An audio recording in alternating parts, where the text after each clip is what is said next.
Salutations à toutes et à tous, Steve, supporter of Marseille. J'espère que vous allez bien. Si tu es nouveau sur ma chaîne, l'ensemble de mes abonnés, moi-même te souhaitons la bienvenue. Comme tu as pu le voir dans le titre de la vidéo, je te fais l'avant-match de ce classique de la Ligue 1 Olympique de Marseille, Paris Saint-Germain, qui se jouera dimanche soir à Marseille, coup d'envoi à 20h45 en direct de DAZN. Tout d'abord, avant de te parler du match, on va bien entendu rendre hommage à cet ancien joueur de l'Olympique de Marseille qui est décédé. On l'a appris hier. Abdelaziz Barada, mort très jeune, à 35 ans. C'est très triste, c'est terrible. Alors, plein de gens meurent à cet âge-là. Je trouve ça vraiment triste. Les causes de la mort sont donc portées sur une crise cardiaque. Donc, on n'en sait pas plus pour l'instant. Ça nous a tous un peu touchés parce que c'était le bon gars, tranquille,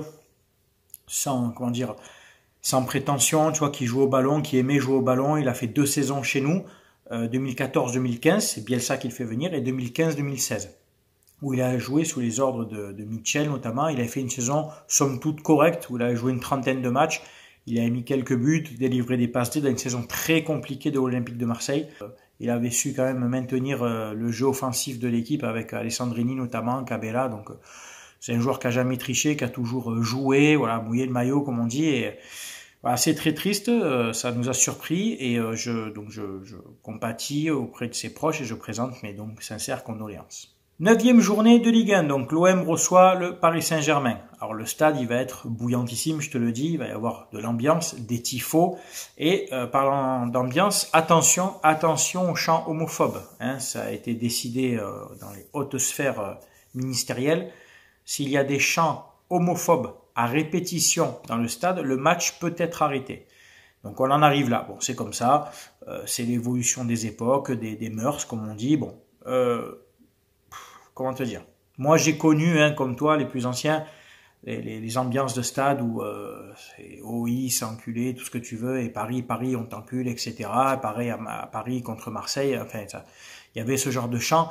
C'est pas, on le voyait pas comme quelque chose d'homophobe. Ça nous a jamais traversé l'esprit en disant oui, c'est un chant homophobe. Non, c'est de l'insulte. Voilà, c'est de l'insulte primaire. Il faut le voir juste comme ça, de l'insulte primaire qui fait qu'il y a la rivalité. Alors, les supporters parisiens ne seront pas à Marseille.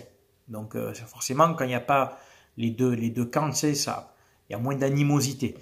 Donc j'espère que les groupes de supporters, je pense, ils en ont tenu compte, que ça va pas déborder sur des chants en répétition, parce que ça serait match arrêté et perdu pour l'équipe qui reçoit, donc enfin pour l'équipe qui balance les chants, en l'occurrence nous.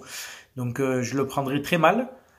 Qu'on perde le match comme ça sur tapis vert, sachant que tu connais les conditions à l'avance. Tu vois ce que je veux dire? C'est pas genre ça va arriver au milieu de la soirée dimanche et tu es surpris. Non. Attention, on est prévenus les gars. Je dis pas que c'est bien, je dis pas que ces nouvelles mœurs sont bien, mais il faut s'adapter. Le foot, ça a toujours évolué, la vie en général évolue, il faut s'adapter avec les règles de société. Donc, il faudra faire attention. Et si on se fait arrêter le match à cause donc de gens qui n'ont pas compris ça parce qu'ils sont trop cons, ouais, là, je l'aurai mauvaise. Pour ce match, Roberto De Zerbi a son groupe quasiment au complet. Alors, Quentin Merlin est toujours en réathlétisation. Ulysse Garcia, vous ressentez une petite gêne, c'est pas sûr, enfin c'est incertain. Murillo devrait être là. Brassier, le retour. Kondogbia aussi. En gros, le groupe, il est complet, sauf peut-être nos 2 latérales gauche. Alors c'est emmerdant parce qu'à la limite, il te manque un gauche et un droit, tu peux arriver à te débrouiller. Mais là, non. Dans l'optique où on n'aurait pas Quentin Merlin et Ulysse Garcia, c'est Murillo qui jouerait à gauche. Et donc à droite, on aurait Lirola, je pense, dans la logique, ou éventuellement peut-être Rongier. Je te dis, c'est une éventualité. Ou à gauche, Brassier pour laisser Murillo à droite. Mais Brassier à gauche, je suis pas fan. Je préfère encore voir Murillo à gauche et Lirola à droite, qui au moins joue à son poste. Tu vois, et Murillo a déjà joué à gauche en tant que latéral. Brassier n'a pas, je trouve, le truc de prendre le couloir, quoi. Ou alors, carrément, il resterait derrière et on serait une défense à 3 et le jeu basculerait surtout sur la droite. De toute façon, le jeu bascule souvent sur la droite parce que Greenwood, parce qu'à gauche, Luis Enrique est moins percutant qu'un Greenwood, etc. Bon, L'idée de départ, la compo de départ que j'envisagerais moi, qu'on verrait tous, ça serait bon, Rulli dans les buts, Rulli qui est pour l'instant pour moi le meilleur gardien de Ligue 1, hein. Pour moi il n'y a pas de débat, hein. C'est pas sur être chauvin ou quoi que ce soit. Une défense, Balerdi, Kondogbia, hein, qui reprendrait un poste de titulaire à la place de Cornelius. À droite, donc Lirola ou Rongier, même si Rongier à droite je suis pas fan, hein, mais je pense que c'est ce qui risque d'arriver. À gauche, Murillo, mais si on peut avoir Ulysse Garcia, je préfère un Ulysse Garcia à gauche et un Murillo à droite. Une paire de récupérateurs solides, Holzberg, Rabiot. Harit serait donc en 10. À droite, on aurait Greenwood. Je pense qu'il va mettre Wai devant suite à son bon match de championnat, le dernier bon match contre Montpellier. Et à gauche, je pense qu'il va mettre Luis Enrique à la place de Rov. Pourquoi?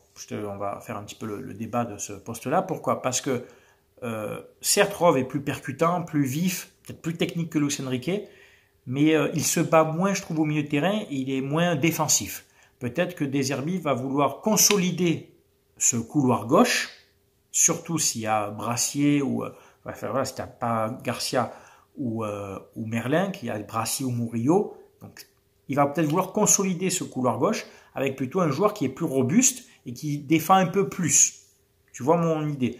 Si par contre on a du Garcia ou du Merlin, je dis bien si, hein, éventuellement oui, on pourrait partir avec Rov devant. Voilà, c'est mon idée de départ.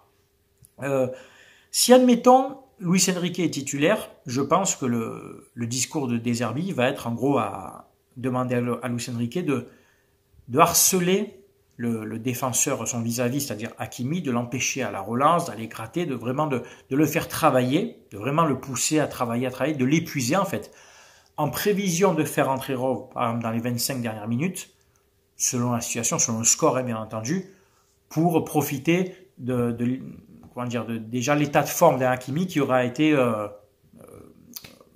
au charbon contre Luis Enrique. Tu vois ce que je veux dire?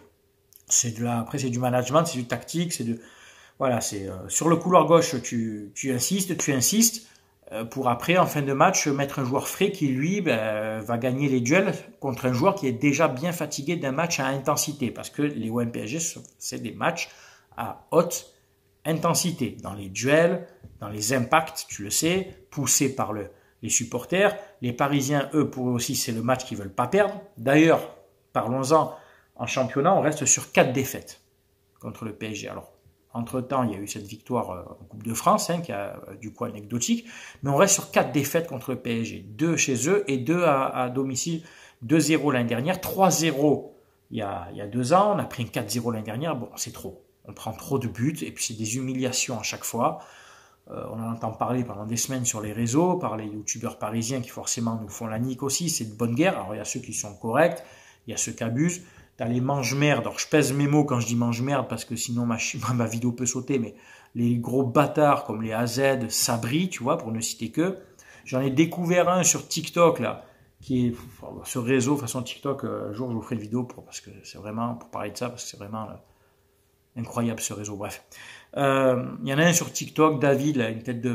Peut-être qu'il aura ce passage. J'espère que tu l'auras ce passage. Une tête, il y a une dent qui est en RTT, il lui manque, tu sais, là. C'est un paysan, une bonne tête de facho quand même, hein, bonne tête de facho, mais ça ne le dérange pas que le Qatar lui finance son équipe et qui a des propos très haineux. Alors c'est même pas de la rivalité, c'est très haineux envers l'OM, mais surtout les Marseillais où il qualifie de merde, tu sais, de rat, de fond de caniveau, enfin, il a des propos très très haineux. Je l'invite à venir à Marseille et parler de ça avec nous, tu vois. Mais voilà, ce genre de mange-merde, tu vois, de FDP, si on perd, forcément, tu sais que ça va, lui, AZ, etc., ça va tourner, tu vois. Il y en a d'autres qui sont plus souples, ils sont dans la taquinerie, mais ils sont plus souples, tu vois, puis ils sont pas haineux au point d'insulter méchamment des supporters, tu vois. Parler des supporters en tribune, me moquer par exemple du Cup et tout, d'accord, oui, mais après de qualifier tous les supporters de PSG de la même sorte comme il fait l'autre avec les supporters de l'OM, non, ça c'est pas bien, tu vois. Enfin, bon. Petite parenthèse, supporters, influenceurs parisiens. Donc voilà, tu as mon idée de compo. Dans le cas où ça peut varier en fonction d'une présence ou pas, donc d'un latéral gauche du poste, hein, le professionnel du poste. Et après, bon, les consignes vont être simples, hein. Les joueurs sont motivés pour gagner ce match. Paris reste sur un match nul contre le PSV à domicile en Ligue des Champions. Sur leurs 4 matchs à l'extérieur en Ligue 1, Paris en a gagné 2, notamment à Lille, je crois, et au Havre, et a fait 2 matchs nuls contre Nice et Reims à l'extérieur. Nous, à domicile, on a battu Nice et on a fait match nul contre Reims en début de saison et contre Angers dernièrement à domicile. Donc oui, à domicile, on n'est pas non plus une place forte, tu vois, malgré que tu as les supporters, tout ce que tu veux, mais c'est pas une réussite. On est meilleur à l'extérieur. Donc eux ne sont pas, comment dire, conquérants forcément à l'extérieur, mais ils ne perdent pas. Alors c'est une équipe qui marque à chaque match au moins un but minimum et qui en encaisse aussi. À part contre Montpellier, ils ont encaissé des buts à tous les matchs. Strasbourg a été capable d'en mettre 2 là-bas au Parc, voire peut-être même 3. Il y a un but qui a été refusé et Strasbourg a produit du jeu. Il y aura des opportunités contre cette équipe du PSG qui a eu des difficultés contre Eindhoven, qui a eu des difficultés en championnat, même s'ils sont invaincus. Il y a quelque chose à faire, d'accord. Il faut vraiment. Alors il y a eu des saisons où à chaque fois, l'année où on fait 2-2, qu'on prend le but à la dernière minute Cavani, il y en a eu d'autres sous Tudor, etc. ou sur Sampaoli, on se dit ouais c'est bon, c'est l'année, etc. Puis finalement, il nous manque toujours quelque chose, ou on fait un match nul, ou on n'y arrive pas, tu vois. C'est assez frustrant. Mais oui, il y a quelque chose à faire. Les joueurs sont bien motivés, ils se sont entre guillemets reposés la semaine. En fait, ils sont que entraînés, ils n'ont pas eu de match. Alors des fois, c'est bien aussi d'avoir attention, c'est bien aussi d'avoir un match en milieu de semaine, comme la Ligue des Champions, pour maintenir un niveau d'intensité et de concentration, tu sais. Même si les organismes sont sollicités, dans les chocs, dans les duels, dans la récupération aussi, mais tu maintiens un rythme, tu vois. C'est ça aussi son côté bénéfique de jouer 2 fois par semaine, tu vois. Après, bon, ils ont un effectif qui est assez vaste pour faire tourner. Les joueurs majeurs de cette équipe, on les connaît, hein. Je ne vais pas développer, les Barcola, des Dembélé, même si tout le monde se moque, mais ça reste quand même un joueur dangereux. Ça reste quand même un joueur dangereux qui peut faire la différence, hein, en percutant, etc. Faut pas le prendre à la légère, ce garçon.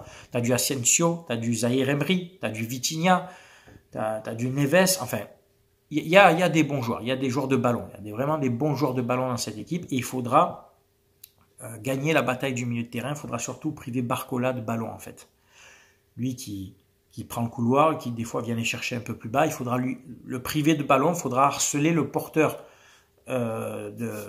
du ballon parisien, hein, en restant en bloc, ne pas laisser d'espace dans le dos, surtout faire attention, hein, dans les départs de Barcola ou de Dembélé, surtout entre les lignes, hein, ils savent le faire, ça, jouer entre les lignes, trouver l'intervalle dans un laps de temps très court. C'est une équipe qui est capable, avec des Zahir Emery, des Neves ou des Vitinha, de trouver l'intervalle entre 2 joueurs. Donc il faut rester concentré encore plus, hein, prendre l'importance de ce match et développer, surélever son niveau physique, mais surtout mental et tactique, de rester concentré et de se projeter vite vers l'avant et de se procurer des occasions. Des occasions, on en aura. Seulement, il faudra être tueur. Il ne faudra pas commencer à tirer dans les nuages ou faire des frappes de fragiles sans calcium.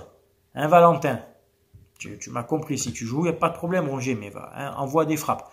Comme celle de Harit contre Montpellier, à 6 mètres des buts, tueur, voilà, boum, sous la barre, pas de cadeau, t'es là, t'es dans un classico. Prenez bien l'importance de ce match pour les Marseillais, pour nous les supporters, à domicile en plus. Alors, les anciens, les Balerdi, il en a joué plusieurs,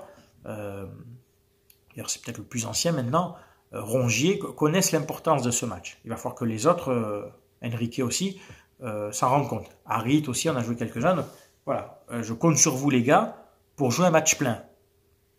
Je ne dis pas qu'on peut ne pas perdre, forcément, la défaite est une éventualité malheureusement, mais de faire un match plein. De ne pas rentrer tête baissée en disant que tu n'as pas tout donné, tu vois. L'arbitre, ce sera monsieur Le Texier, tant mieux que ce soit pas Turpin ou l'autre, là, j'ai oublié son nom, tu vois, des fois ton esprit, il fait exprès au moins Bastien, voilà, Bastien, parce que avec eux, il y a toujours des polémiques, donc je pense que la Ligue a voulu un peu apaiser ça, mais Le Texier, qui en général est plus, je trouve, plus juste dans ses décisions, il y a moins de polémiques avec lui. Alors, à part peut-être, je dis une connerie, peut-être qu'il y a eu des faits graves, je ne me souviens pas, tu me diras en commentaire, mais il me semble qu'il y a moins de polémiques avec cet arbitre. Bref, et tant mieux d'ailleurs. C'est ce que je souhaite, que l'on gagne ou qu'on perde, ce ne soit pas sur des décisions arbitrales qui fasse débat, tu vois, qui est vraiment, ouais, il n'y avait pas pénalty, non, il n'y avait pas rouge, etc. Qu'on gagne le match proprement, et que si on doit le perdre, proprement. Tu vois, voilà, qu'il n'y ait pas toutes ces histoires toujours qui vont alimenter et tout. Enfin, tu vois, il y avait pas, etc. Tu m'as compris, quoi. Bref. Tu as mon avis, c'est tout pour cet avant-match. C'est bien entendu à toi de donner le tien, que tu sois supporter de l'OM, du PSG ou d'une autre équipe. Tu sais bien entendu qu'on respecte les avis de chacun. N'oubliez pas que vous pouvez gagner un maillot tous les mois sur ma chaîne. Donc on est déjà à 7 maillots gagnés depuis le mois d'avril ou mai. En adhérant à la chaîne, en adhérant au niveau ultra, il y a deux niveaux, niveau supporter à 1,99 et ultra à 3,99. Quand tu adhères à la chaîne au niveau supporter ou ultra, tu as du contenu supplémentaire, des vidéos supplémentaires, priorité aux réponses, etc. Mais bon, de toute façon, je réponds à tout le monde, donc ça ne change rien. Et surtout, tu es inscrit d'office chaque mois que tu es inscrit, que tu adhères au niveau ultra, parce que l'adhésion c'est mensuel, tu peux la stopper à tout moment. Chaque mois où je fais en fin de mois le relevé et que tu es présent, tu es inscrit au tirage au sort, donc que je fais en vidéo restreinte privée pour les adhérents. Avec mes filles, on fait le tirage au sort avec les petits papiers dans la casquette et déjà 7 vainqueurs, 7 maillots gagnés.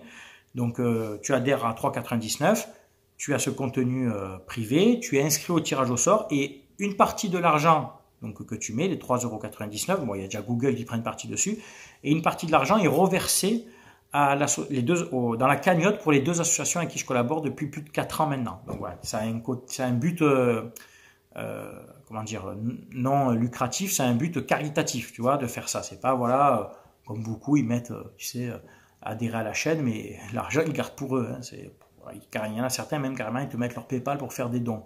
Bon, c'est limite faire la quête, là. Hein, c'est faire le mendiant, là. Je suis désolé, mais c'est incroyable Enfin, c'est un autre débat, quoi. Ça, je rentre dans un autre débat, ça n'a rien à voir, mais de mettre son PayPal juste pour des dons.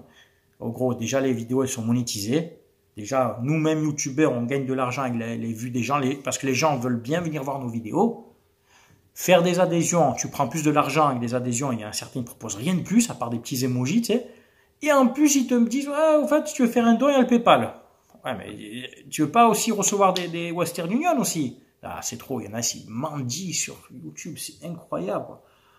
Puis ça, c'est des gens, ils ont un travail à côté, ça qui est dingue. Enfin, bon, c'est un autre débat, ça peut-être qu'un jour j'en parlerai, enfin bref. Voilà, si tu veux adhérer à la chaîne, 3,99, t'es inscrit au tirage au sort et tu contribues à à la cagnotte pour deux associations avec qui je collabore depuis 4 ans. Voilà. Mon partenaire, n'oubliez pas aussi mon partenaire maillogo.co en Chine où tu pourras trouver des maillots de l'Olympique de Marseille, notamment d'excellente qualité, hommes, femmes, enfants, des maillots de cette année, les maillots de 125 ans, maillots rétro, vintage, 99, maillots 93, 91, voilà, d'excellente qualité, ce sont des répliques, des maillots d'équipe nationale, des survêtements. Je t'invite à aller voir les maillots du Japon, si tu es fan de manga, tu vas kiffer, maillots de tout club d'Amérique du Sud, d'Amérique centrale, enfin voilà, tu as du choix. Et avec mon code SOM, tu auras 15% de réduction.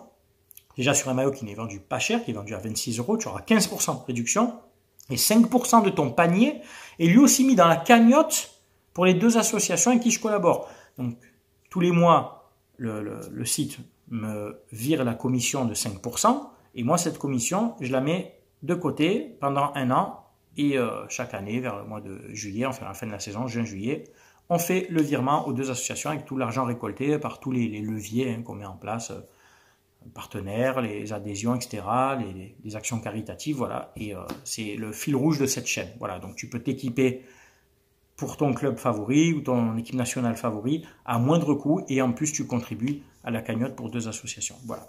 C'est tout pour cette vidéo, merci de l'avoir regardé, on se voit dimanche soir pour le débrief de ce Classico avec j'espère une victoire de l'Olympique de Marseille. C'était Steve, supporter of Marseille, portez-vous bien, très bon week-end, à dimanche soir, ciao ciao tout le monde.